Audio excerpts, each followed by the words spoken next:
नमस्कार विद्यार्थी मित्रांनो. तर माझ्या YouTube चॅनलमध्ये मी तुमचं सहर्ष स्वागत करते आहे. तर तुमच्यासाठी एका महत्त्वपूर्ण विषयावरती व्हिडिओ घेऊन आलो आहे.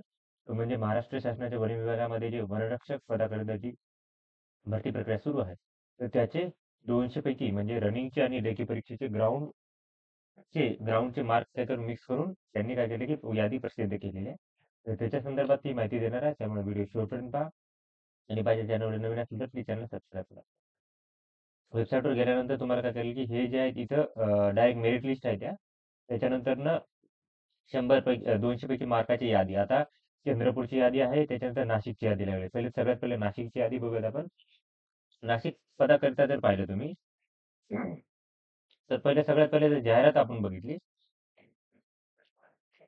जाहिरातीमध्ये किती वॅकन्सी होत्या त्या पाहूयात आपण. सगळ्यात खाली जाहिरात होती, की ही जाहिरात आहे फॉरेस्ट गार्डची.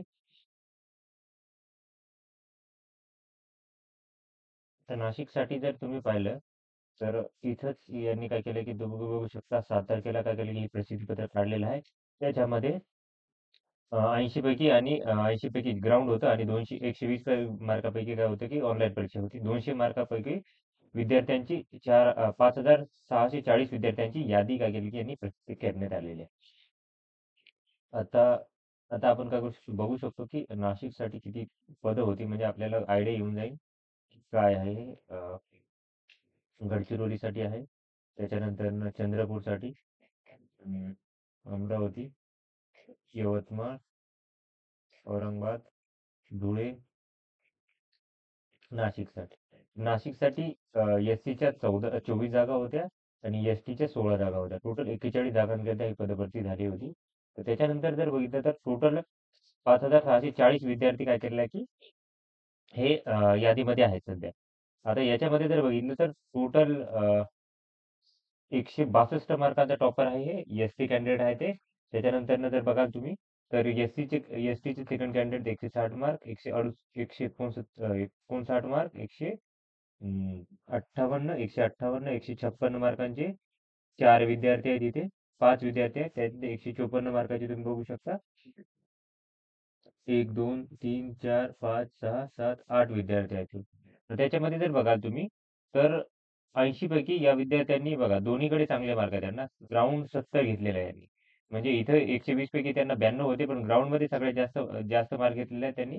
ते सगळ्यात जास्त इथे यांनी 80-80 मार्क घेतलेत. पांडुरंग भंगारे यांनी 80 मार्क घेतले. त्याच्यानंतर कृष्णा पिंपळे यांनी काय केले, की 80 मार्क घेतले त्यांनी.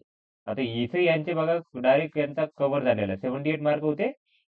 बट 80 मार्क यांनी घेतलेले आहेत. त्यामुळे यांचा स्कोर चांगला आलेला आहे. त्याच्यात इथे बघू शकता, की हर्षल गावित यांनी काय केलं, की 80 मार्क आउट ऑफ मार्क काय केलं, की घेतलेले आहेत रनिंगमध्ये इथे.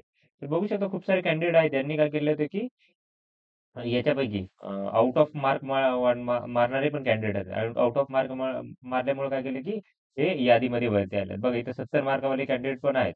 ज्यांनी 70 इकडे 72 घेतले, तिकडे 70 घेतले. त्यांनी 142 मधून यांचा 1 नंबर आहे. त्याच्यानंतर ना ओके ही यादी आहे कंप्लीट. चांगले चांगले मार्क विद्यार्थ्यांनी घेतलेले आहेत ग्राउंडमध्ये.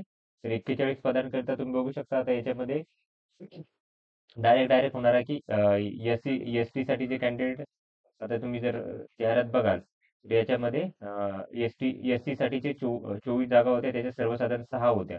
ते एस-टीच्या सर्वसाधारण 6 वाले जे आहेत ते डायरेक्ट सिलेक्ट होतील. एक त्याच्यानंतर 2 आता याच्यात मुलगी आली तर ती वुमन रिझर्वेशन मधून चालली जाते. वुमन रिझर्वेशन मधून यांचा नंबर लागेल. म्हणजे विद्यार्थी हा एक सॉरी हे विद्यार्थिनी आहे त्या. तर यांचा महिला रिझर्वेशन मधून नंबर लागेल. यांचा परत सांगेल की फर्स्ट कॅन्डिडेट मेल कॅन्डिडेट असतील हे. त्याच्यानंतर इथं बघाल हे फर्स्ट मेल कॅन्डिडेट असणार आहे. त्याच्यानंतर इथं मेल कॅन्डिडेट सेकंड, इथं मेल कॅन्डिडेट थर्ड, त्याच्यानंतर फोर्थ, फिफ्थ, 6 इथेपर्यंत ती यादी लागू शकते. त्याचे डॉक्युमेंट जर प्रॉपर असतील, यांचं ऑलरेडी झालं असेल, रनिंग त्याशिवाय झालीच नाही, तर इथेपर्यंत यांचे काय करू शकतो, की 153 मार्कापर्यंत काय करू शकतो, कट ऑफ येऊ शकतो याचा. त्याच्यानंतर हे झाला सर्व ह्याचा कट ऑफ. त्याच्यानंतर खेळाडू पकडले जातील. माजी सैनिकच्या 4 होत्या, पदवीधर अंशकालीनच्या 2 होत्या. त्याच्यानंतर प्रकल्पग्रस्त 1 होती, रोजंदारी मजदूर 2, होमगार्डची 1. त्यामुळे कट ऑफ यांचा बाकीच्यांचा कमी होईल. इथे परत 16 जागा होत्या एस-टीच्या, तर तसं तुमचा कट ऑफ एस-टीसाठी तसंच राहणार आहे. यांचा फर्स्ट जनरल होईल, सेकंड जनरल एस-टीसाठी, त्याच्यानंतर इथं थर्ड जनरल. त्याच्यानंतर फोर्थ जनरल इथे, फिफ्थ, दोनच सर्वसाधारण आहेत. हे फर्स्ट आणि सेकंड हे दोनच कॅन्डिडेट होतील. आणि त्याच्यानंतर ना बघा, महिलांसाठी 5 आहेत. तर बाकीचे कॅन्डिडेट जे आहेत ते वेटिंगमध्ये जाऊ शकतात. ते पांडुरंग असतील, कृष्ण असतील.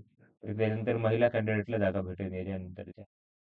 तो काय करते, महिला कॅन्डिडेट जे आहेत त्यांना काय करते की याच्यानंतर ना जागा भेटणार. आता इथे फिमेल मेल इथे लिहिलेलं नाहीये, त्यामुळे थोडंसं अडचण होते. तर ही यादी होती नाशिक विभागाकरता. तर ही माहिती होती. तर अशा इम्पॉर्टंट अपडेटसाठी माझ्या चॅनलला सबस्क्राईब करा, व्हिडिओ लाईक करा आणि इन्फॉर्मेशन मित्रांसोबत शेअर करा. धन्यवाद.